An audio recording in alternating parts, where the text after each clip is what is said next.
અને ઘણીવાર બને સાહેબ, ભલે ને પીએચડી થયેલા હોય કે એજ્યુકેટેડ થયેલા હોય, પણ એ વ્યક્તિ જે કુળમાં જન્મ્યા હોય, જેની સાથે રહેતા હોય ને, જે કુળમાં જન્મ્યા હોય, તો કોઈક વાર કુળનો એકાદ શબ્દ પણ એની વાણીમાં આવી જાય.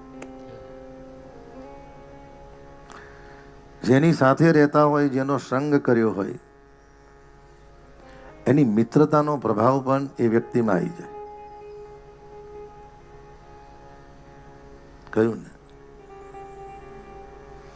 જેને વારંવાર ગુસ્સો આવતો હોય ને, ભલે મોટી મોટી વાતો કરે, મને ગુસ્સો નથી આવતો, પણ ગુસ્સાને જોવાની બે વસ્તુ છે. ક્યાં તો એ વ્યક્તિની આંખ જોઈ લેવી, ક્યાં તો એનું નાક જોઈ લેવું.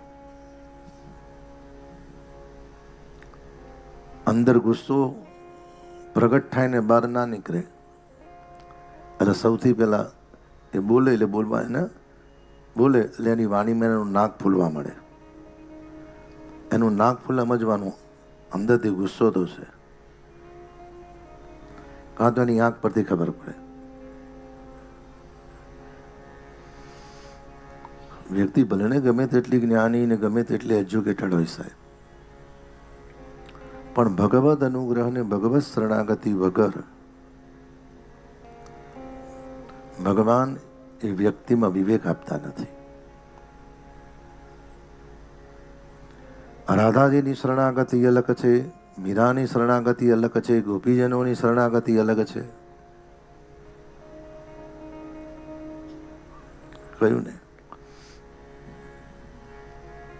એક વાર ઉદ્ધવ અને સુદામા બંને કૃષ્ણને મળવા આવ્યા.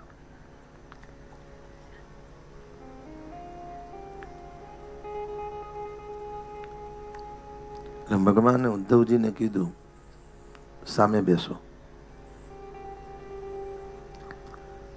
અને સુદામાને કીધું મારી બાજુમાં.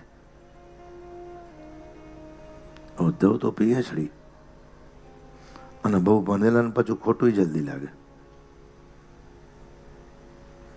સામાન્ય વ્યક્તિ, નિર્દોષ વ્યક્તિ, જેને માનની બહુ પડી નથી ને, તમે જોજો, એને બોલાવો તોય શું, ના બોલાવો તોય શું, એને વેલકમ કરો તોય શું, ના વેલકમ કરો તોય શું. પણ જેને ખોટી વાવા કરવાની ટેવ હોય કે વાવા લેવાની ટેવ હોય ને,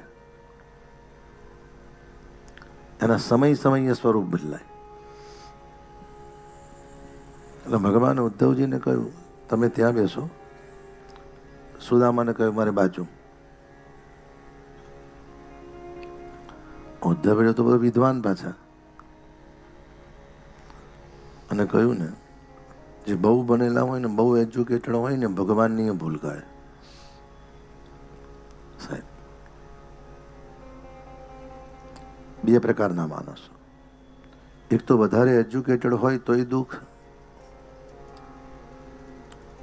અને અધૂરું હોય અને નથી એને પણ ઘણી વાર એવું હોય કે મને બધી જ ખબર છે. અને ઘણી વાર હોય અમારી સાથે જ અમુક રહેતા હોય ને, તો ઘણા યજમાન પૂછે કે તમારા કરતા એ વધારે જાણે, હું આ કહું એ વધારે જ જાણે.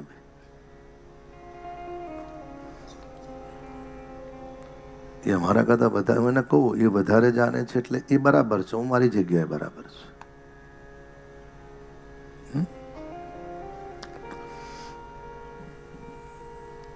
પછી જ્યાં સુદામાજીએ વંદન કરીને વિદાય લીધી, એટલે ઉદ્ધવજીએ પૂછ્યું પ્રભુ મને સામે કેમ બેસાડ્યા, સુદામાને નજીક કેમ બેસાડ્યા?